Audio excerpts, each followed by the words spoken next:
বর্ণাঢ্য আয়োজনের সপ্তম বর্ষপূর্তি উদযাপন করেছে চট্টগ্রামের সামাজিক ও ক্রীড়া সংগঠন বোনানজা ক্লাব। বিকেলে চট্টগ্রাম প্রেস ক্লাবে এক অনুষ্ঠানে মানবিক কাজের জন্য সিটিজি ব্লাড ব্যাংক, আবাম ফাউন্ডেশন, আল্লামা আবুল খায়ের ফাউন্ডেশন ও সেহের অটিজম সেন্টারকে সম্মাননা প্রদান করা হয়।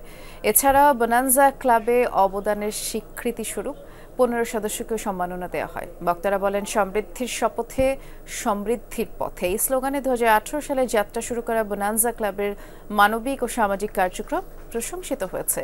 দরিদ্রদের চিকিৎসা, অনাথ বাচ্চা ভরণ পোষণ, প্রত্যন্ত অঞ্চলে ফ্রি মেডিকেল ক্যাম্প, প্রাকৃতিক দুর্যোগেও স্বেচ্ছাশ্রম দিচ্ছে সংগঠনটির সদস্যরা।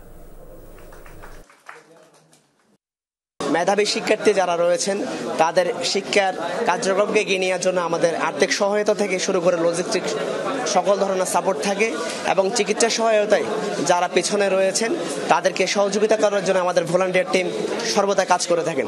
স্পেশালি যদি আমরা বলি, আমাদের ব্লাড ব্যাংক 365 দিনই রাত দিন বিরাতে একসাথে কাজ করেন সমাজের মানবিক মানুষদের সাথে নিয়ে।